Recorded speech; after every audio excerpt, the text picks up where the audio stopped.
إن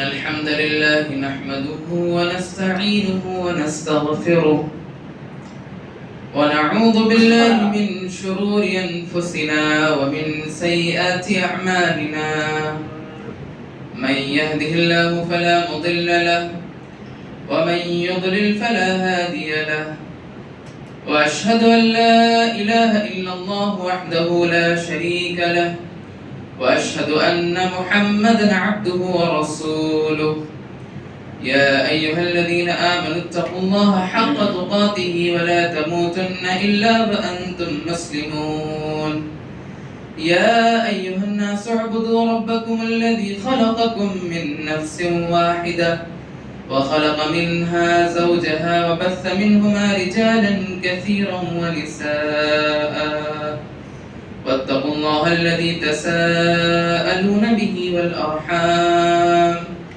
إن الله كان عليكم رقيبا يا أيها الذين آمنوا اتقوا الله وقولوا قولا سديدا يصلح لكم أعمالكم ويغفر لكم ذنوبكم ومن يطع الله ورسوله فقد فاز فوزا عظيما أما بعد فإن خير الحديث كتاب الله وخير الهدي هدي محمد صلى الله عليه وسلم وشر الأمور محدثاتها وكل محدثة بدعة وكل بدعة ضلالة وكل ضلالة في النار أعوذ بالله السميع العليم من الشيطان الرجيم بسم الله الرحمن الرحيم قاف والقرآن المجيد بل عجبوا أن جاءهم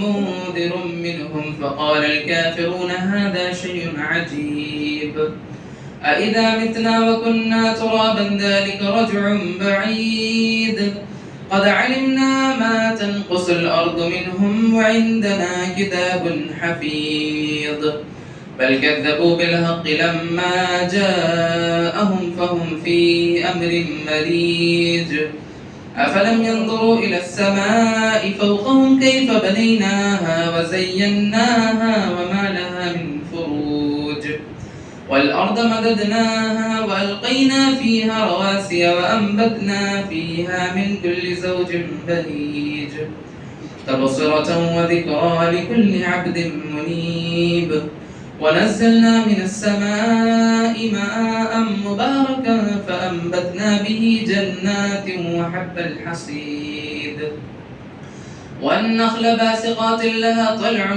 نزيد رزقا للعباد وأحيينا به بلدة ميتا كذلك الخروج كذبت قبلهم قوم نوح وأصحاب الرس وثمود وعاد وفرعون وإخوان لوط وأصحاب الأيكة وقوم تبع كل كذب الرسل فحق وعيد أفاعينا بالخلق الأول بل هم في لبس من خلق جديد بارك الله لي ولكم في القرآن العظيم ونفعني وإياكم بالآيات والذكر الحكيم إنه تعالى جواد كريم ملك بر رؤوف رحيم وقال الله في القرآن المجيد إن الذين يتلون كتاب الله وأقاموا الصلاة وأنفقوا مما رزقناهم سرا وعلانية ليوفيهم أجورهم ويزيدهم من فضله سرا وعلانية يرجون تجارة لن تبور ليوفيهم أجورهم ويزيدهم من فضله وقال النبي صلى الله عليه وسلم خيركم من تعلم القرآن وعلمه ہر قسم کی تعریف توصیف کبریائی و بڑائی اس اللہ وحدہ لا شریک کے لیے لائق و زیبا ہے جو اپنے تمام افعال میں تن و تنہا ہے، خالق کائنات ہے، مالک عرض و سما ہے، ہر قسم کی تعریف، توصیف، بڑائی، کبریائی صرف اللہ کے لیے لائق و صفات ہے۔ درود و سلام نازل ہو تمام نبیوں پر، تمام رسولوں پر، بالخصوص ہم سب کے پیارے نبی، ہمارے آخری نبی، ہمارے مصطفیٰ، ہمارے مجتبی جناب محمد رسول اللہ صلی اللہ علیہ وسلم پر بے شمار درود و سلام نازل ہو۔ اللہم صلی علیہ وبارک وسلم۔ معزز حاضرین جمعہ، اللہ رب العالمین نے جب نبی کریم صلی اللہ علیہ وسلم کو اس دنیا فانی میں بھیجا تو ان کو بہت سارے معجزات سے نوازا۔ انہی معجزات میں سے ایک جو سب سے بڑا معجزہ ہے وہ ہے قرآن کریم، کیونکہ یہ اللہ کی کتاب ہے، اللہ کا کلام ہے، لہٰذا یہ ہمارے اور آپ کے لیے ایک معجزہ ہے۔ دراصل اللہ کے نبی کے زمانے میں، یعنی زمانہ جاہلیت میں، جو عرب کے لوگ تھے وہ بولنے میں بڑے ہی ماہر تھے۔ ان کے پاس اللہ تعالیٰ نے ان کو زبان کا جادو دیا تھا، زبان کا ملکہ تھا ان کے پاس۔ بڑی ہی فصاحت و بلاغت کے ساتھ وہ اپنی باتوں کو سمجھا دیا کرتے تھے، اور وہ جس انداز میں بول سکتے تھے اتنے پیارے انداز میں کوئی نہیں بول سکتا تھا۔ یہ اللہ تعالیٰ نے عرب والوں کو ایک انعام دیا تھا۔ یہی وجہ تھی کہ وہ اپنے علاوہ کے لوگوں کو اجمی کہتے تھے۔ اجمی کا معنی ہوتا ہے گونگا، یعنی کہ وہ لوگ کہتے تھے بس عرب والے جو ہیں وہی بول سکتے ہیں، وہ عربی ہیں، ان کے علاوہ تمام لوگ عجمی ہیں، یعنی کہ گونگے ہیں۔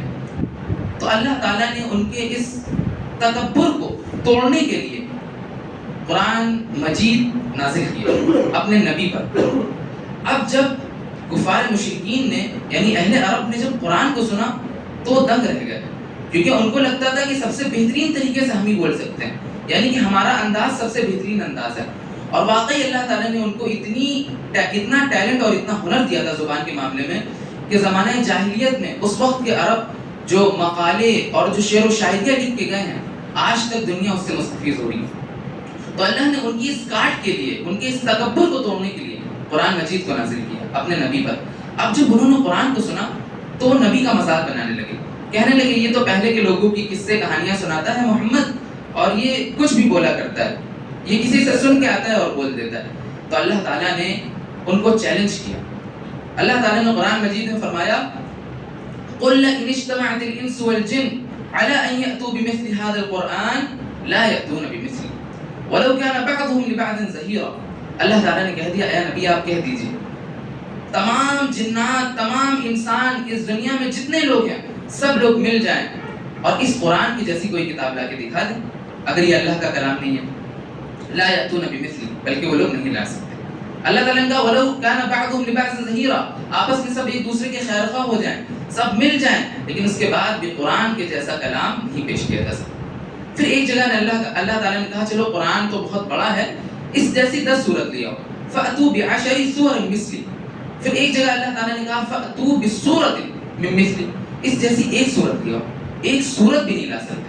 لہٰذا اللہ تعالیٰ نے اس طریقے سے ان کی تدریج کی، ان کے اس کلام کو رد کیا اور قرآن کو ایک معجزہ بنایا۔ اور آج بھی دنیا نے اتنی ترقی کر لی ہے، دنیا میں تعلیم اس قدر پھیل گئی ہے، لیکن قرآن جیسا کلام پیش کرنا یہ ناممکن ہے، کیونکہ یہ معجزہ ہے، یہ اللہ کا کلام ہے، اللہ کے برابر کیسے کوئی آ سکتا ہے۔ قرآن کریم یہ بڑی ہی عظمت والی کتاب ہے، اس کی بڑی فضیلت ہے۔ اللہ تعالیٰ نے اس شخصیت کو، اس ذات کو بلند کر دیا جس کا تعلق اس قرآن مجید سے ہو۔ یہ قرآن کی فضیلت ہے میرے بھائیوں، آپ مختصر نگاہ دوڑا کے دیکھیں، یہ قرآن مجید کا جس سے بھی تعلق ہوا اللہ نے اس کی ذات کو افضل کر دیا۔ آپ دیکھیں قرآن کریم نبی تک پہنچانے کا کام یہ کس کو ملا تھا؟ حضرت جبریل کو۔ دنیا میں کتنے فرشتے ہیں، لاکھوں، کروڑوں، اربوں، خربوں، ان گنت فرشتے ہیں، لیکن ان تمام فرشتوں کا سردار اللہ تعالیٰ نے حضرت جبریل کو بنا دیا، کیونکہ وہ قرآن کو لانے والے تھے۔ آپ دیکھیں قرآن کا تعلق آسمان سے ہے، اللہ تعالیٰ نے 7 آسمان پیدا کیے ہیں، لیکن لیلۃ القدر کے دن پہلے آسمان پہ اللہ تعالیٰ نے پورا قرآن اتار دیا، اس کے بعد ضرورت کے مطابق ہمیں قرآن پہنچتا گیا۔ تو اللہ تعالیٰ نے قرآن میں جس خوبصورتی کے ساتھ، جتنی پیار سے پہلے آسمان کا ذکر کیا ہے اور دوسرے آسمانوں کا ویسا ذکر نہیں کیا، کیونکہ اس کا تعلق قرآن کے ساتھ ہے۔ آپ دیکھیں دنیا میں کتنے شہر ہیں، کتنے ملک ہیں، اللہ تعالیٰ نے قرآن کس زمین پہ نازل کیا تھا؟ مکہ اور مدینہ میں۔ آپ دیکھیں دنیا کی سب سے مقدس زمین اگر کوئی ہے کائنات میں تو وہ مکہ اور مدینہ، وہاں پہ قرآن کا نزول ہوا تھا۔ آپ دیکھیں سال میں 12 مہینے ہوتے ہیں، قرآن رمضان کے مہینے میں نازل ہوا۔ ایک غیر مسلم بھائی بھی دیکھ کے بتا سکتا ہے کہ یہ کوئی عام مہینہ نہیں ہے، اس قدر اللہ کی رحمتیں اس مہینے میں نازل ہوتی ہیں۔ رمضان کو اللہ تعالیٰ نے سال کے 12 مہینوں میں سب سے افضل قرار دے دیا کیونکہ اس کا تعلق قرآن کے ساتھ ہے۔ اللہ تعالیٰ نے اس مہینے میں قرآن کو نازل کیا۔ آپ دیکھیں قرآن جن آخر کی 10 راتوں میں نازل ہوا، ان 10 راتوں کا کیا کہنا، اللہ تعالیٰ نے ان کے اندر لیلۃ القدر رکھ دی۔ ان 10 راتوں کا تو یہ حال ہے کہ اللہ کے نبی اپنی کمر کو کس لیا کرتے تھے اور اعتکاف کیا کرتے تھے۔ اسی طریقے سے آپ دیکھیں جس رات میں اللہ تعالیٰ نے قرآن کو نازل کیا یعنی کہ لیلۃ القدر، اللہ تعالیٰ نے اس رات کو 1000 راتوں کی افضل، 1000 مہینوں کی رات سے افضل رات بنا دیا ہے، اس کو لیلۃ القدر کا خطاب دے دیا۔ کیوں؟ کیونکہ اس میں قرآن نازل ہوا تھا۔ آپ دیکھیں جس ہستی پہ قرآن نازل ہوا یعنی کہ جناب محمد رسول اللہ صلی اللہ علیہ وسلم پر رہتی دنیا تک سب سے افضل انسان اللہ تعالیٰ نے ان کو بنا دیا۔ اس دنیا میں بھی ہمارے سردار، آخرت میں بھی ہمارے سردار، اللہ رب العالمین کے اگر سب سے قریب کوئی ذات ہے تو وہ جناب محمد رسول اللہ صلی اللہ علیہ وسلم۔ کیوں؟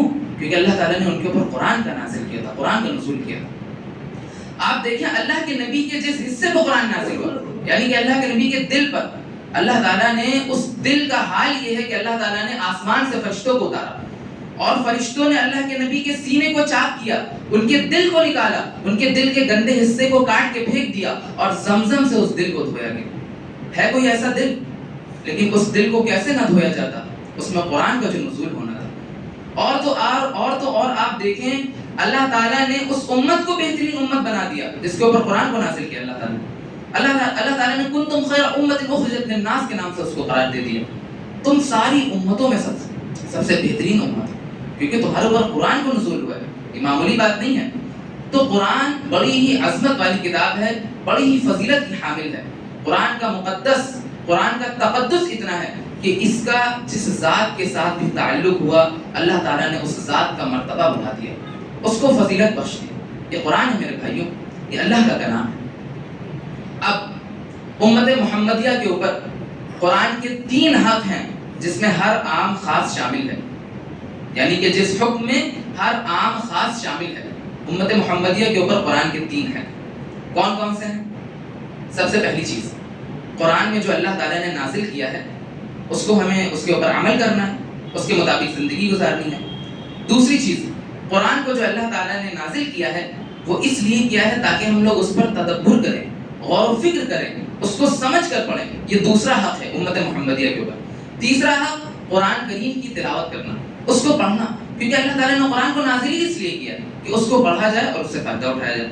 تو لہٰذا یہ 3 حق ہیں جو امت محمدیہ کے اوپر فرض ہیں، ہر عام خاص اس چیز میں شامل ہے۔ اچھا اب ہم لوگ قرآن کے اوپر جو عمل کرنا ہے وہ تو ہم لوگ جیسے تیسے ٹوٹی پھوٹی عبادتیں کر کے کر لیتے ہیں کیونکہ ہمارے باپ دادا سب مسلمان تھے، ہمیں یہ نسل میں مل گیا ہے اسلام، تو لہٰذا ہمیں پتہ ہے نماز پڑھنا ہے، روزہ رکھنا ہے، زکوٰۃ دینی ہے، حج کرنا ہے، برے کام نہیں کرنے ہیں۔ یہ ساری چیزیں جو قرآن میں ہیں اس پہ تو ہم عمل کر لیتے ہیں، جمعے کے خطبوں میں سن لیتے ہیں تھوڑی بہت واعظ و نصیحت، تو لہٰذا قرآن میں جو ہے تھوڑا بہت ہم اس کے اوپر عمل کر لیتے ہیں۔ لیکن 2 چیزوں میں ہم بڑا پیچھے ہیں، قرآن کی تلاوت اور اس کو معنی و مفہوم کے ساتھ پڑھنا۔ اللہ تعالیٰ قرآن مجید میں کہتا ہے کتاب انزلناہ الیک مبارک لیدبروا آیاتہ ولیذکر اولو الالباب۔ اللہ تعالیٰ کہتا ہے ہم نے تو قرآن کو نازل ہی اس لیے کیا ہے کہ اس میں غور و فکر کرو، تدبر کرو۔ کتاب انزلناہ الیک مبارک لیدبروا، تاکہ تم اس میں غور و فکر کر سکو، اس سے نصیحت لو۔ سب سے پہلی چیز تو قرآن کو تفہیم کے ساتھ، ترجمے کے ساتھ ہر انسان کو پڑھنا ہے تاکہ وہ جان سکے کہ ہمارا رب ہم سے کیا کہہ رہا ہے، اور اللہ تعالیٰ نے قرآن میں اس کو کہہ دیا ہے کہ تم لوگوں کے اوپر فرض ہے، یہ پڑھنا ہے، تم لوگ کو جاننا ہے، کیونکہ اللہ نے قرآن کو اتارا اس لیے۔ دوسری چیز ایک جگہ اللہ تعالیٰ نے کہا افلا یتدبرون القرآن، اللہ تعالیٰ نے پھٹکار کر کہا کیا یہ لوگ قرآن نہیں پڑھتے ہیں؟ افلا یتدبرون القرآن ام علی قلوب اقفالها، یا ان کے دلوں پر تالے لگ گئے۔ گویا کہ اس سے معلوم ہوا جو لوگ قرآن نہیں پڑھتے ہیں سمجھ کر اس سے فائدہ نہیں اٹھاتے ہیں، لہٰذا اللہ تعالیٰ کہہ رہا ہے ان کے دلوں پہ تالے لگ جاتے ہیں۔ تو دلوں کو کھولنا ہے تو قرآن کو سمجھنا ہے، قرآن کو پڑھنا ہے۔ آپ دیکھیں نبی کریم صلی اللہ علیہ وسلم کی بڑی ہی مشہور و معروف حدیث ہے، اللہ کے نبی صلی اللہ علیہ وسلم نے فرمایا من قرأ حرفا من القرآن، جس نے قرآن کا ایک لفظ پڑھا، ایک حرف پڑھا، فلہ مثل امثالها، فلہ اجرہ، اس کے لیے ایک اجر ہے، یعنی کہ جس نے ایک لفظ پڑھا اس کے لیے ایک اجر ہے۔ فَلَهُ عَشْرُ أَمْثَالِهَا، اور اللہ تعالیٰ 10 گنا اس عمل کو بڑھا دیتا ہے۔ یعنی کہ دیکھیے ہم لوگ قرآن کو پڑھتے ہیں، اس کے ایک لفظ کو پڑھتے ہیں تو گویا کہ ہم لوگوں نے ایک نیکی کا کام کیا، اللہ تعالیٰ ایک نیکی ہمارے لیے لکھتا ہے۔ لیکن معاملہ قرآن کا ہے تو اللہ تعالیٰ اپنی رحمت سے 9 نیکیوں کا اس میں اضافہ کر دیتا ہے اور اس ایک نیکی کو 10 نیکی بنا دیتا ہے۔ پھر اللہ کے نبی نے آگے مثال بھی دی، وَلَا أَقُولُ الف لام میم حرف، میں یہ نہیں کہتا کہ الف لام میم ایک حرف ہے، بلکہ لیکن الف حرف، الف یہ ایک حرف ہے، ولام حرف، اور لام ایک حرف ہے، ومیم حرف، اور میم ایک حرف ہے۔ یعنی کہ جس شخص نے بھی اس 3 لفظ کو پڑھ لیا، یعنی کہ جس نے الف پڑھا، لام پڑھا، میم پڑھا، اللہ تعالیٰ اس کو 30 نیکیاں دے دے گا۔ یہ قرآن پڑھنے کی فضیلت ہے میرے بھائیوں۔ سوچئے کوئی عمل ایسا نہیں ہے کہ جس کے ایک لفظ پہ اللہ تعالیٰ 10 نیکی لکھے۔ قرآن کا واحد ایک ایسا عمل ہے کہ اللہ تعالیٰ ایک لفظ پہ 10 نیکیاں لکھتا ہے۔ اور ذرا غور کرنے کی بات یہاں پہ یہ ہے، اللہ کے نبی نے جو مثال دی وہ کیا تھی؟ الف لام میم۔ دراصل یہ حروف مقطعات ہیں، آپ لوگوں میں سے جو قرآن کی زیادہ تلاوت کرتے ہوں گے وہ جانتے ہوں گے، الف لام میم نون قاف، یہ سب حروف مقطعات ہیں۔ اللہ تعالیٰ نے ان کا معنی نہیں بتایا، تو لہٰذا اللہ کے نبی نے جو مثال دی ہے وہ بے معنی لفظ کی دی ہے۔ یعنی کہ اس سے پتہ چلتا ہے کہ ہم لوگ اگر صرف قرآن کی تلاوت بھی کریں تو اس میں اتنا اجر ہے کہ جتنا ہم لوگ سوچ نہیں سکتے۔ یہ قرآن کی فضیلت ہے، اللہ تعالیٰ نے اس کے ایک حرف پر 10 نیکیاں رکھ دی ہیں۔ اللہ کے نبی نے صاف بتا دیا، خیرکم من تعلم القرآن وعلمہ، تم میں سب سے بہترین انسان ہی وہی ہے جو قرآن کو سیکھے اور سکھائے۔ اور پھر آگے اللہ تعالیٰ نے قرآن میں اس کی وضاحت کر دی۔ اللہ تعالیٰ نے کہا ان الذین یتلون کتاب اللہ واقاموا الصلاة وانفقوا مما رزقناهم سرا وعلانیہ یرجون تجارۃ لن تبور لیوفیہم اجورہم ویزیدہم من فضلہ۔ اللہ تعالیٰ نے کہہ دیا ان الذین یتلون کتاب اللہ، جو لوگ قرآن کی تلاوت کرتے ہیں، واقاموا الصلاة اور نماز قائم کرتے ہیں، وانفقوا مما رزقناهم سرا وعلانیہ، اور اللہ تعالیٰ نے جو مال ان کو دیا ہے اس میں سے خرچ کرتے ہیں چھپ کر اور ظاہری طور پر۔ یہ 3 چیز اللہ تعالیٰ نے بتا دی، کیا کیا؟ جو قرآن کی تلاوت کرتا ہے، جو نماز پڑھتا ہے، اور جو اللہ کی راہ میں خرچ کرتا ہے۔ اب آگے اللہ تعالیٰ بتا رہا ہے یرجون تجارۃ لن تبور، یہ لوگ اللہ تعالیٰ سے ایسی تجارت کرتے ہیں کہ جس میں ان کا کوئی نقصان نہیں۔ آپ سوچ کے دیکھیں ذرا، یہ قرآن کی عظمت اور فضیلت ہے۔ اللہ تعالیٰ کہہ رہا ہے جو قرآن کی تلاوت کرتا ہے مجھ سے تجارت کرتا ہے۔ اللہ کون ہے؟ ہمارا رب ہے۔ اللہ تعالیٰ سے تجارت یہ کتنا عظیم عمل ہے، اور اللہ تعالیٰ صرف یہی نہیں کہہ رہا ہے کہ ہم سے تجارت کرتا ہے، بلکہ ایسی تجارت کرتا ہے جس میں اس کا کوئی لاس نہیں، صرف فائدہ ہے۔ وَيَزِيدُهُم مِّن فَضْلِهِ، اور ہم اس کو اجر تو دیتے ہیں اور ساتھ ہی اس میں بڑھا کر اجر دیتے ہیں۔ اپنی رحمت سے اللہ تعالیٰ اور اجر بڑھا دیتا ہے، کیونکہ وہ قرآن کا معاملہ ہے۔ تو قرآن کو پڑھنا اور اس کو سمجھ کر پڑھنا یہ ہر امت محمدیہ کے اوپر فرض ہے، واجب ہے، کیونکہ اللہ تعالیٰ نے صاف کہہ دیا ہے کہ میں نے قرآن کو اتارا ہی اس لیے ہے کہ تم لوگ اس کو پڑھو اور اس سے نصیحت حاصل کرو۔ اور اللہ تعالیٰ نے کہہ دیا کہ جو لوگ قرآن کو پڑھتے ہیں، نماز پڑھتے ہیں اور اللہ کی راہ میں خرچ کرتے ہیں وہ اللہ تعالیٰ سے تجارت کرتے ہیں۔ تو لہٰذا ہمیں زیادہ سے زیادہ قرآن کی تلاوت کرنا ہے اور قرآن کو ترجمہ اور تفہیم کے ساتھ پڑھنا ہے۔ اب ایک حدیث سن لیں آپ، اللہ کے نبی صلی اللہ علیہ وسلم کی بڑی ہی مشہور و معروف حدیث ہے۔ آپ نے یہ سب تو جان لیا کہ قرآن کی کتنی عظمت ہے، کتنی فضیلت ہے، اللہ تعالیٰ نے قرآن کو نازل کس لیے کیا ہے، قرآن کو ترجمے سے اور تفہیم سے پڑھنا ہے۔ اب ذرا آپ انعام دیکھ لیں کہ اللہ تعالیٰ کا انعام کیا ہے۔ اللہ کے نبی صلی اللہ علیہ وسلم نے بتایا مجتمع قوم، کوئی قوم یعنی کہ کچھ لوگ اگر جمع ہوئے، فی بیوت اللہ، اللہ کے گھر میں، یتلون کتاب اللہ، اور انہوں نے قرآن کی تلاوت کی، تو اللہ تعالیٰ اب ان کے اوپر انعام کیا کرے گا؟ اللہ تعالیٰ کہتا ہے کہ ہم اس کے دل میں سکون بھیج دیتے ہیں، ہم اپنی سکینت نازل کر دیتے ہیں۔ کن لوگوں کے اوپر؟ جو لوگ قرآن کی تلاوت کرتے ہیں۔ سوچئے اللہ تعالیٰ جس کو سکون نازل کر دے گا جس کے دل پہ، اس کا کیا ہی اس کا ہوگا۔ سوچئے اللہ تعالیٰ کہہ رہا ہے کہ ہم اس کو سکون نازل کر دیتے ہیں، اس کے دلوں کو ٹھنڈا کر دیتے ہیں۔ اور آپ قرآن پڑھیے، آپ کی زندگی میں آپ محسوس کریں گے کہ آپ کا دل ٹھنڈا ہو جائے گا۔ آج اتنی جو زندگی میں اتنی انسان کی مشکلیں ہیں، پریشانیاں ہیں، آدمی ہر طرف سے پریشان ہے، قرآن کی تلاوت کرے۔ قرآن کی تلاوت میں اللہ تعالیٰ نے وہ لذت رکھی ہے، وہ مزہ رکھا ہے جو اور کاموں میں نہیں۔ تو اللہ تعالیٰ کہہ رہا ہے سب سے پہلا کام کیا کرے گا اللہ تعالیٰ؟ جو لوگ قرآن کی تلاوت کریں گے اللہ تعالیٰ اللہ تعالیٰ سکینت کو نازل کرے گا، ان کے دلوں میں سکون نازل کرے گا۔ دوسرا کام، اللہ کی رحمت اس کو ڈھانپ لے گی۔ سوچئے اس کے دل کے سکون کا کیا لیول ہوگا جس کو اللہ کی رحمت چاروں طرف سے ڈھانپ لے۔ اور پھر اتنا ہی نہیں بلکہ اللہ تعالیٰ آگے بتاتا ہے، اللہ کے نبی آگے بتاتے ہیں کہ آسمان سے فرشتے اترتے ہیں اور اس کی نگرانی میں متعین ہو جاتے ہیں۔ جو لوگ قرآن کی تلاوت کرتے ہیں اللہ تعالیٰ آسمان سے فرشتوں کو بھیجتا ہے اور وہ اس کے نگراں باڈی گارڈ ہو جاتے ہیں۔ آپ دیکھیں دنیا میں جو بالکل دنیا پرست ہیں، جو دنیا کو سجدہ کر لیتے ہیں، بالکل دنیا کے پیچھے مر کھپ جاتے ہیں، تب جا کے وہ اپنے پیچھے باڈی گارڈ رکھ پاتے ہیں، اپنا ایک نگراں رکھ پاتے ہیں۔ اللہ تعالیٰ ان لوگوں کا ذکر کر رہا ہے جو لوگ قرآن کی تلاوت کریں گے، اللہ تعالیٰ آسمان سے فرشتے بھیجے گا اور وہ اس کے نگراں ہو جائیں گے۔ اور صرف اتنا ہی نہیں بلکہ آخر میں اللہ کے نبی نے جو بات کہی، اتنی خطرناک بات کہی، آپ لوگ کے دل دہل جائیں گے۔ اللہ کے نبی نے آخری جو انعام بتایا ہے وہ یہ بتایا ہے کہ جب بندہ قرآن کی تلاوت کرتا ہے تو اللہ تعالیٰ اس کا ذکر کرتا ہے اپنی مجلس میں۔ بتائیے مجلسوں میں کس کا ذکر کیا جاتا ہے؟ آپ لوگ اپنی مجلس لگاتے ہیں، کس کا ذکر کرتے ہیں؟ ظاہر سی بات ہے جو کوئی حیثیت رکھتا ہے اسی کا ذکر کرتے ہیں نا۔ اللہ تعالیٰ فرشتوں سے اپنے بندے کا ذکر کرتا ہے۔ فلاں مسجد میں، فلاں علی راجپور کی اس مسجد میں باقاعدہ نام لے کے فرشتوں سے بتاتا ہے، اس شہر کی اس مسجد میں وہ بندہ میری تلاوت کر رہا ہے۔ بتائیے اس کا کیا ہی سکون ہوگا اس کا، اور کیا ہی درجہ ہوگا اس کا، اور کیا ہی فضیلت ہوگی اس کی کہ جس کو اللہ تعالیٰ اپنے عرش پر اپنے فرشتوں سے ڈسکس کرے۔ تو یہ قرآن کریم پڑھنے کی فضیلت ہے جو لوگ قرآن پڑھتے ہیں۔ تو آپ لوگ اس چیز میں شامل ہو سکتے ہیں۔ آج آپ کے دل، آج ہمارے دل اتنے خراب ہیں، ہر طرف سے ہم مارے ڈھکیلے جا رہے ہیں۔ ہم لوگ اگر چاہیں قرآن کو مضبوطی سے تھام سکتے ہیں۔ اگر ہم قرآن کی زیادہ سے زیادہ تلاوت کریں گے اور اس کو پکڑ لیں گے تو اللہ تعالیٰ کی سکینت ہمارے دل پہ نازل ہوگی۔ اللہ تعالیٰ آسمان سے اپنی رحمت ہم پہ بارش کرے گا اور پھر اس کے بعد فرشتے ہماری نگرانی کے لیے ہو جائیں گے اور اللہ تعالیٰ ہمارا ذکر کرے گا۔ یہ قرآن کی فضیلت ہے۔ اسی طریقے سے اللہ کے نبی نے دوسری حدیث میں ایک بات بتائی۔ اللہ کے نبی نے بتائی جو مومن قرآن کی تلاوت کرتا ہے، مثل المؤمن الذي يتلون قرآن الذين يتلون كتاب الله الذين يتلون القرآن، جو شخص جو مومن قرآن کی تلاوت کرتا ہے، مثل العطرجہ، اس کی مثال ایک خوشبودار سنترے کی مانند ہے۔ یعنی کہ ایک سنترا جو باہر سے بھی مہکتا ہے اور اندر سے جب اس کو کھایا جائے تو بہترین لذیذ میٹھا ہوتا ہے۔ اور پھر اللہ کے نبی نے آگے بتایا جو انسان جو مومن قرآن نہیں پڑھتا ہے اس کی مثال کھجور کے مانند ہے۔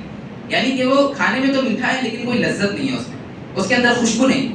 تو آپ لوگ کو کون سا مومن بننا ہے؟ خوشبودار یا کھجور والا؟ خوشبودار بہترین مومن بنی، اللہ کے نبی نے جس کو پسند کی۔ تیسری حدیث اللہ کے نبی نے جو بڑی ہی مشہور و معروف حدیث ہے، صحیحین کی حدیث ہے، اللہ کے نبی صلی اللہ علیہ وسلم نے فرمایا کہ تم میں سے جو شخص بھی ایک یا دو قرآن کی آیتوں کو مسجد میں جا کے سیکھتا ہے، اللہ تعالیٰ اس کے اوپر کیا انعام کرے گا؟ اللہ تعالیٰ کہتا ہے کہ 2 اونٹنیوں سے زیادہ وہ 2 آیتیں بھاری ہیں۔ یعنی کہ آپ اللہ کی راہ میں 2 اونٹنیاں قربان کریں، اس سے زیادہ ثواب اور اجر اس چیز کا ہے کہ آپ مسجد میں آئیں اور قرآن کی 2 آیتیں سیکھیں، صرف 2 آیتیں۔ قرآن میں یہاں مسجد میں احسن البیان اور طرح طرح کی تفہیمات موجود ہیں، آپ آئیں اور صرف 2 آیتیں سیکھ لیں۔ اللہ کے نبی نے کہا 1 آیت سیکھے 1 اونٹنی، 2 سیکھے 2 اونٹنی، 3 سیکھے 3 اونٹنیاں۔ ایسے آپ اللہ کی راہ میں اپنا درجہ بڑھا سکتے ہیں۔ یعنی کہ آپ آئیں قرآن کی 1 آیت کی تفسیر پڑھیں، تھوڑا سا اس کو سیکھ لیں، اور اللہ تعالیٰ کہتا ہے یہ عمل اللہ کو اتنا محبوب ہے، اتنا پسند ہے کہ اللہ تعالیٰ اس کے بدلے میں ثواب جو لکھتا ہے وہ یہ ہے کہ اللہ تعالیٰ کی راہ میں اونٹنی کو قربان کرے۔ 1 آیت پڑھے تو 1، 2 پڑھے 2، 3 پڑھے 3۔ یہ قرآن کی فضیلت ہے میرے بھائیوں۔ آج آپ دیکھیں دنیا میں کتنے لوگ بہت زیادہ پریشان ہیں، شکایت لے کے آتے ہیں کہ بھائی صاحب میری بیوی بڑی پریشان ہے، میرے بچے بڑے ستاتے ہیں ہم کو، میری بٹیا بڑی اچھی تھی لیکن عجیب عجیب حرکتیں کرتی ہے۔ اللہ تعالیٰ نے قرآن جو نازل کیا ہے وہ نازل ہی اس لیے کیا ہے کہ آپ کے گھروں میں رحمت آئے۔ میری ماؤں بہنوں سے ہم گزارش کرتے ہیں کہ قرآن کا زیادہ سے زیادہ ورد کریں، اس کی تلاوت کریں، اس کو سمجھیں، اس کو پڑھیں، تاکہ اللہ تعالیٰ کی رحمت آپ کے گھروں میں نازل ہو۔ شیطان کا آنا اس گھر میں بند ہو جاتا ہے جس گھر میں سورہ بقرہ کی تلاوت کری جائے۔ اللہ کے نبی نے صاف کہہ دیا جس گھر میں بھی سورہ بقرہ کی تلاوت کری جائے گی اللہ رب العالمین شیطان کا اس گھر میں داخلہ بند کر دیتا ہے۔ آپ دیکھیں کتنے لوگ پریشان ہو جاتے ہیں، شیطان ان کے گھر میں آ جاتا ہے، ان کے بیٹوں کے اوپر، ان کی بیٹیوں کے اوپر چڑھ جاتا ہے، لیکن وہ قرآن کی تلاوت نہیں کرتے۔ اگر وہ قرآن پڑھ لیں تو اللہ تعالیٰ کہہ رہا ہے ہم گھروں کو محفوظ کر دیتے ہیں، شیطان سے آپ بچ جائیں گے، آپ کے گھر کا ماحول درست ہو جائے گا، آپ کے بیٹے آپ کے فرمانبردار ہو جائیں گے، آپ کے گھر پر سکینت نازل ہوگی اور آپ اس کو محسوس کریں گے انشاءاللہ، آپ اپنے گھر کا پورا ماحول بدلا ہو پائیں گے۔ تو قرآن کی تلاوت کریں اور اس کو ترجمے اور تفہیم کے ساتھ پڑھیں۔ اب ذرا ایک مثال کے ساتھ اس چیز کو سمجھیں۔ اللہ تعالیٰ نے اس دنیا کو بنایا، آپ سب لوگ اس دنیا میں ہیں۔ اب مثال کے طور پہ ہم لوگ کسی باہر کے ملک میں جاتے ہیں یا کہیں پہ بھی جاتے ہیں تو ہم لوگ وہاں پہ اکیلے ہوتے ہیں، لہٰذا ہمارا دل بڑا گھبراتا ہے۔ اب اس موقع پر اگر ہم لوگ اپنے فون سے اپنی ماں سے یا اپنی باپ سے بات کر لیں، اپنے باپ سے بات کر لیں، اپنے بچوں سے بات کر لیں، ہمارا دل تھوڑا سا ٹھنڈا ہو جاتا ہے، ہمارے دل میں ایک اطمینان آتا ہے، ایک سکون ہم محسوس کرتے ہیں۔ اب آپ سوچئے جب ہم ویڈیو کال کے ذریعے سے تھوڑی سی بات اپنے ماں باپ سے کر کے اپنے دل کو ہلکا کر سکتے ہیں، تو آپ سوچئے جب آپ قرآن پڑھیں گے تو آپ کے دل کا کیا حال ہوگا۔ میرے بھائیوں، یہ قرآن اللہ کا کلام ہے، یہ اللہ کی بات ہے، اللہ نے اس میں آپ کا ذکر کیا ہے، اللہ تعالیٰ آپ سے بات کرتا ہے۔ جب آپ قرآن کو پڑھیں گے آپ محسوس کریں گے اس کی لذت کو۔ اللہ کی قسم، قرآن میں پڑھنے میں جتنی لذت ہے دوسرے عمل میں نہیں ہے۔ جب قرآن بندہ پڑھتا ہے تو اللہ تعالیٰ اس سے بات کرتا ہے۔ جب آپ قرآن کو تفہیم کے ساتھ، ترجمے کے ساتھ پڑھیں گے آپ کو سمجھ میں آئے گا آپ کا رب آپ سے کیا کہہ رہا ہے۔ اس قرآن کو اللہ نے نازل کیا ہے، اس میں آپ کا ذکر کیا ہے، آپ کا دل بالکل ٹھنڈا ہو جائے گا۔ وہ رب تو ماؤں سے زیادہ پیار کرتا ہے، جب اس رب سے آپ بات کریں گے آپ کے سکون کا لیول کیا ہوگا، کیا انتہا ہوگی آپ کے سکون کی، آپ سوچ کے دیکھیں ذرا دو پل کے لیے۔ اسی طریقے سے آپ ایک اور مثال سے اس بات کو سمجھیں، قرآن کی فضیلت کو۔ اللہ تعالیٰ نے اس قرآن کو کس لیے بھیجا ہے؟ تاکہ ہم لوگ اس سے ہدایت پا سکیں۔ آپ دیکھیں، آپ کسی جنگل میں بھٹک جاتے ہیں، آپ اپنی ڈیسٹنی پہ نہیں پہنچ پائیں گے جب تک کہ آپ کے پاس ایک نقشہ نہ ہوگا۔ لہٰذا اگر آپ کے پاس کوئی نقشہ ہے آپ اپنی منزل تک اس نقشے کے تحت پہنچ سکیں گے۔ تو لہٰذا اسی طریقے سے یہ قرآن ہے، یہ قرآن اللہ کا کلام ہے اور اللہ تعالیٰ نے یہ ہمیں ہدایت کے لیے بھیجا ہے۔ اس قرآن کو نازل کیا اللہ تعالیٰ نے ہدایت کے لیے کہ بندے اسے پڑھیں، اس سے دیکھیں، اس سے سیکھیں۔ جنت میں واحد جانے کا راستہ یہ قرآن ہے۔ اس قرآن کے ذریعے سے تو ہم لوگ پڑھ کے جنت میں جا سکیں گے۔ جب ہم لوگ اس کو پڑھیں گے، اس میں جانیں گے ہمارا رب کیا کہہ رہا ہے، یہ نقشہ ہے ہمارا، جنت میں جانے کا نقشہ ہے۔ اگر ہم اس کو پڑھیں گے، اس کو صحیح سے سمجھیں گے تو جنت میں ہم لوگ چلے جائیں گے، اور اگر اس سے ہم لوگ اپنے من کو ہٹا لیں گے، اس کو یہیں پہ چھوڑ دیں گے، لہٰذا ہم لوگ بھٹک جائیں گے، مر جائیں گے ہم لوگ ایسے ہی۔ تو لہٰذا قرآن کو زیادہ سے زیادہ پڑھنا ہے اور اس کو تفہیم اور تراجم کے ساتھ پڑھنا ہے۔ دو چیزوں پہ بات ہو رہی ہے، ایک قرآن کی تلاوت کرنا، دوسرا قرآن کو ترجمے اور تفاہیم کے ساتھ پڑھنا۔ آپ اپنے بیٹے کو ڈاکٹر بنائیں، انجینئر بنائیں، سب کچھ کرائیں، لیکن ساتھ ہی میں قرآن کی تعلیم دیں، قرآن اس کو پڑھنا سکھائیں۔ جب آپ کا بچہ آپ کے لیے قرآن پڑھے گا، آپ کا بچہ قرآن پڑھنا سیکھے گا تو وہ اسلام پہ چل سکے گا، وہ دین پر چل سکے گا، کیونکہ اسے پتا ہوگا کہ اللہ تعالیٰ نے ہمارے لیے کیا کیا احکامات نازل کیے۔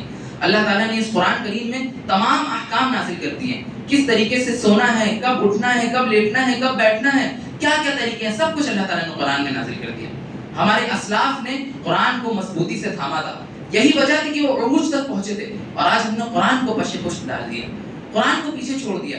یہی وجہ ہے کہ ہم لوگ آج ذلیل و رسوا ہو رہے ہیں۔ تو لہٰذا اگر ہم لوگ قرآن کو مضبوطی سے تھام لیں گے اور اگر ہم لوگ اس کے ورد کو اپنی زندگی میں شامل کر لیں گے تو انشاءاللہ اللہ تعالیٰ ہمارے درجات کو بھی بلند کرے گا، اپنی رحمت کو بھی نازل کرے گا اور ہمارے دلوں میں اطمینان اور سکون نازل کر دے گا۔ آج جو خطبہ آپ لوگوں کو دیا گیا ہے، اس خطبے کا پس منظر ہی ہے کہ آپ لوگ قرآن کی تلاوت کریں۔ دراصل جیسا کہ اب آپ لوگوں کو معلوم ہے، آخر کی 10 راتیں بچی ہیں، آخر کے 10 دن بچے ہیں، اس میں قرآن کا نزول ہوا تھا، اور اسلاف کا جو طریقہ تھا، یعنی کہ ہمارے اسلاف کا جو طریقہ تھا وہ طریقہ ہی یہی تھا کہ وہ زیادہ سے زیادہ قرآن کی تلاوت کرتے تھے۔ وہ اپنے آپ کو کمروں میں بند کر لیا کرتے تھے اور خوب تلاوتی کیا کرتے تھے، صرف اور صرف قرآن پڑھا کرتے تھے، درس و تدریس کا کام چھوڑ دیا کرتے تھے، لوگوں کو قرآن پڑھانا چھوڑ دیتے تھے، صرف اور صرف قرآن پڑھتے تھے۔ تو سب سے پہلی چیز جو آپ کو کرنی ہے اس بچے ہوئے 10 دنوں میں، سب سے پہلی چیز آپ کو زیادہ سے زیادہ قرآن کا ورد کرنا ہے۔ آپ اپنا ایک معمول بنا لیں، دن میں 5 وقت آپ نماز پڑھنے آتے ہیں، آپ سوچ لیں کہ ہم ہر نماز کے بعد آدھا پارہ، پون پارہ، پاؤ پارہ پڑھیں گے۔ 5 منٹ لگے گا خالی آپ کو 5 صفحے پڑھنے میں، آپ کا پاؤ پارہ ہو جائے گا۔ 10 منٹ لگے گا، آپ کا آدھا پارہ ہو جائے گا۔ تو اس طریقے سے اپنا ایک معمول بنا لیں کہ دن میں مجھے آدھا پارہ یا 1 پارہ پڑھنا ہے۔ اس طریقے سے انشاءاللہ آپ بچے ہوئے اس 10 دنوں میں قرآن کریم زیادہ سے زیادہ پڑھ بھی لیں گے اور قرآن کریم اپنا بہترین طریقے سے مکمل کریں گے اور انشاءاللہ 1 یا 2 بار پڑھ لیں گے۔ تو سب سے پہلا کام جو کرنا ہے، قرآن کی تلاوت کرنا ہے زیادہ سے زیادہ، اور اپنا ایک معمول بنا لینا ہے کہ جب بھی نماز پڑھنے آنا ہے تھوڑی دیر قرآن کو پڑھ لینا ہے، بیٹھ کے پڑھ لینا ہے۔ ہماری مائیں بہنیں گھروں میں قرآن پڑھتی، گھروں میں نماز پڑھتی ہیں، ان کو اپنا یہ معمول بنا لینا ہے کہ جب بھی وہ نماز پڑھیں مصلی پہ بیٹھ کے پاؤ پارہ آدھا پارہ پڑھیں۔ اس طریقے سے انشاءاللہ آپ لوگ اس زمرے میں شامل ہو جائیں گے اور قرآن کی زیادہ سے زیادہ تلاوت کر پائیں گے۔ دوسری چیز، اپنے دن کا ایک معمول بنا لیں، کچھ منتخب صورت اس کو جو ہے آپ سلیکٹ کر لیں، اپنی ڈائری میں کسی چیز میں لکھ لیں کہ مجھے یہ صورتوں کی تفہیم اور تفسیر پڑھنی ہے، اور دن میں خالی ایک وقت نکال لیں کہ ہم احسن البیان سے یا موبائل کی کسی ایپ سے قرآن کا ترجمہ پڑھیں گے، کیونکہ صرف آپ کو درس دے دیا جائے، قرآن کے تعلق سے بتا دیا جائے، آپ کے دلوں میں وہ روانگی نہیں پیدا ہوگی جو آپ خود پڑھیں گے وہ پیدا ہوگی. تو لہٰذا آپ کو قرآن کی تلاوت کرنا ہے ہر نماز کے بعد، یہ اپنا معمول بنا لیں. دوسری چیز، دن کا کوئی ایک ایسا حصہ نکال لیں جس میں انشاءاللہ آپ لوگ قرآن کی کچھ سورت آپ سلیکٹ کر لیں 10 دنوں میں جو ہو جائے، 1 یا 2 یا 4 یا 3، اور سوچ لیں کہ اس کا مجھے ترجمہ پڑھنا ہے اور اس کی تفہیم پڑھنی ہے. جب آپ یہ کام کر لیں گے تو انشاءاللہ اس کا عمل آپ دنیا میں دیکھیں گے، اور انہی 10 دنوں میں انشاءاللہ دیکھیں گے آپ کے دلوں کی کیفیت بدل جائے گی، اور انشاءاللہ آپ اس سے اتنی چیزیں سیکھ جائیں گے کہ جو دنیا میں آپ کو فائدہ دے گی. اسی طریقے سے دوسرا جو کام کرنا ہے ان بچے ہوئے 10 دنوں میں، اعتکاف کرنا ہے. آپ میں سے ہر بندہ سوچے کہ انشاءاللہ ہم اعتکاف کریں گے، اور یہ بڑی ہی واجب سنت ہے. اللہ کے نبی صلی اللہ علیہ وسلم جب تک کہ دنیا میں تھے، یعنی کہ جب سے انہوں نے اعتکاف رمضان شروع کیا ہے، ہمیشہ وہ اعتکاف کیا کرتے تھے. ایک بار اللہ کے نبی نے اعتکاف نہیں کیا تو شوال کے مہینے میں اس کا پورا کیا. اور اعتکاف یہ بنائی ہے لیلۃ القدر کو ڈھونڈنے کے لیے. سب سے پہلے جب اللہ کے نبی اعتکاف میں بیٹھے تھے تو آپ صلی اللہ علیہ وسلم 10 دن کے بعد اپنے خیمے سے منہ ڈال کے باہر نکالتے ہیں اور کہتے ہیں میں جس کی تلاش میں بیٹھا تھا وہ مجھے نہیں ملا، اور پھر آخر میں بتاتے ہیں کہ مجھے مل گیا. تو لیلۃ القدر یعنی کہ اللہ تعالیٰ نے 1000 مہینوں کی رات کو یہ جو افضل رات اسی لیلۃ القدر اسی 10 دنوں میں دی ہے. لہٰذا آپ میں سے ہر بندہ کوشش کرے کہ انشاءاللہ معتکف ہوئیں گے، اعتکاف کریں گے. اس کی بڑی فضیلت ہے. اللہ کے نبی صلی اللہ علیہ وسلم کی حدیث ہے اعتکاف کے تعلق سے، اعتکاف فرض الکفایہ ہے، یعنی کہ آپ کی بستی میں اگر ایک انسان بھی بیٹھ جاتا ہے تو پوری بستی اس رحمت میں آ جائے گی، یعنی کہ پوری بستی کا اس کو ثواب ملے گا. انسان ایک بیٹھے گا اعتکاف میں لیکن ثواب تمام لوگ اس کو اٹھائیں گے. تو معتکف ہوں سب سے پہلے تو آپ انشاءاللہ آپ میں سے اپنے گھر میں سے ہر کوئی ایک نہ ایک اعتکاف میں بیٹھ جائے اور اس کے بعد قرآن کی تلاوت کرے اور اس کو ترجمے کے ساتھ پڑھے. تیسری جو چیز کرنی ہے وہ اللہ کی راہ میں زیادہ سے زیادہ خرچ کرنا ہے، کیونکہ اللہ تعالیٰ نے قرآن کریم میں ابھی جو آپ لوگوں نے آیت سنی، اللہ تعالیٰ نے کیا بتایا؟ اللہ تعالیٰ نے 3 چیزیں بتائی ہے. ایک جو یتلون کتاب اللہ کے قرآن کی تلاوت کرے گا، دوسرا اللہ کی راہ میں خرچ کرے گا، تیسرا نماز پڑھے گا. نماز الحمدللہ ہمارا پڑھ لیں، قرآن کی تلاوت بھی انشاءاللہ کریں گے. تیسرا کام اپنے پر واجب کر لیں کہ ان بچے ہوئے 10 دنوں میں انشاءاللہ اللہ کی راہ میں زیادہ سے زیادہ خرچ کریں گے. اپنا ایک معمول بنا لیں، کوئی بھی سفیر آئے آپ اس کو خالی ہاتھ نہیں بھیجیں گے، 10 روپے دیں گے لیکن دیں گے انشاءاللہ. دوسری چیز اپنا ایک یہ معمول بنا لیں کہ لیلۃ القدر میں آپ اللہ کی راہ میں دیں گے. اب آپ یہ سوچ لیں کہ آپ نے اگر 5 راتوں میں 50 یا 10 روپے بھی دے دیے اور اگر اس میں سے کوئی لیلۃ القدر نکل گئی تو انشاءاللہ اتنا ثواب آپ کا لکھ دیا جائے گا کہ آپ جوڑ نہیں پائیں گے، کیونکہ وہ رات 1000 مہینوں کی رات کی عبادت سے زیادہ افضل ہے. تو لہٰذا انشاءاللہ آپ مسجد کی تعمیر میں دے سکتے ہیں. اپنا ایک معمول بنا لیں، 5 راتیں ہیں، 5 راتوں میں مجھے دینے ہیں. یہاں کے نائب صدر صاحب ہیں انشاءاللہ، ان کو آپ دے سکتے ہیں. یہ 3 کام کرنے ہیں آپ کو. قرآن کی زیادہ سے زیادہ تلاوت کرنی ہے، اس کو ترجمے کے ساتھ پڑھنا ہے، معتکف ہونے کی انشاءاللہ کوشش کریں گے، اور تیسری چیز جو کریں گے وہ اللہ کی راہ میں زیادہ سے زیادہ خرچ کریں گے. اسی طریقے سے زکوٰۃ کا ایک آخری مسئلہ ہے، اس کو سن کے بعد ختم کی جائے. زکوٰۃ اللہ رب العالمین نے فرض کیا ہے، یعنی کہ زکوٰۃ جو انسان نہیں دیتا ہے اللہ رب العالمین قیامت کے دن سخت عذاب اسے دے گا. تو ہم میں سے ہر انسان زکوٰۃ کا مستحق ہے، زکوٰۃ دینا ہر انسان کے اوپر واجب ہے. تو انشاءاللہ چوتھا چیز جو ہم کریں گے اس رمضان میں انشاءاللہ زکوٰۃ نکال دیں گے. زکوٰۃ کا مسئلہ سن لیں، بہت سارے لوگوں کے سوالات آتے ہیں. زکوٰۃ 52.5 تولہ چاندی اگر آپ کے پاس ہے یا اتنے عوض کی کوئی بھی رقم ہے، یعنی کہ مثال کے طور پہ 55 ہزار روپے وہ آ رہے ہیں کیلکولیٹ کرنے پہ، اتنی رقم اگر آپ کے پاس ہے اور آپ کا سال گزر گیا تو اس پہ آپ کو زکوٰۃ دینی ہے. زکوٰۃ کس طریقے سے؟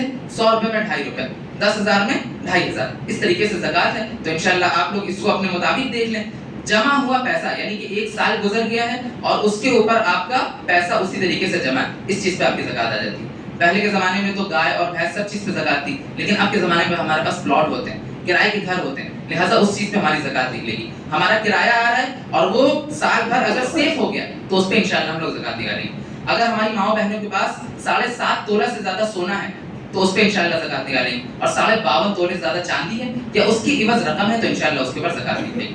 باقی جو بھی آپ لوگوں کے سوالات ہوں انشاءاللہ آپ ہم سے پوچھ سکتے ہیں. باقی آخر میں اللہ رب العالمین سے دعا ہے کہ ہم تمام لوگوں کو کہنے سننے سے زیادہ عمل کرنے کی توفیق عطا فرمائیں، قرآن مجید پہ صحیح سالم چلنے کی توفیق عطا فرمائیں، اور اس 10 دنوں کو اللہ تعالی ہمارے لیے رحمت کا، مغفرت کا اور درجات بلندی کا عمل بنا دے. یہ کارن بنا دے اللہ تعالیٰ کہ اس 10 دنوں میں ہماری انشاءاللہ مغفرت ہو جائے، اللہ تعالیٰ ہم سے راضی ہو جائے. ہم نے جو نمازیں پڑھی ہیں، جو روزے رکھے ہیں، اللہ تعالیٰ اس کو قبول کر لے. اللہ تعالیٰ ہمیں زیادہ سے زیادہ نیکیاں کرنے کی توفیق ہدایت فرمائے. اللہ تعالیٰ ہمیں ہمارے گھر والوں کے ساتھ انشاءاللہ جنت جنت میں داخل کرے.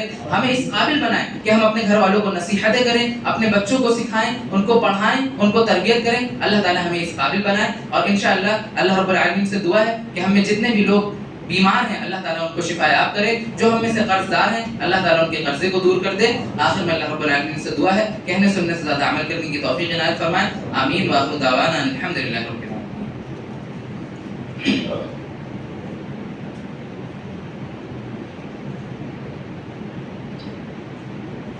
إن الحمد لله نحمده ونستعينه ونستغفره ونعوذ بالله من شرور أنفسنا ومن سيئات أعمالنا.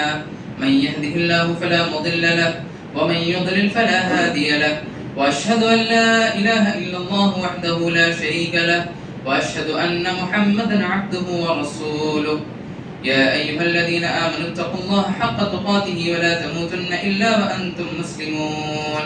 إن الله وملائكته يصلون على النبي يا أيها الذين آمنوا صلوا عليه وسلموا تسليما.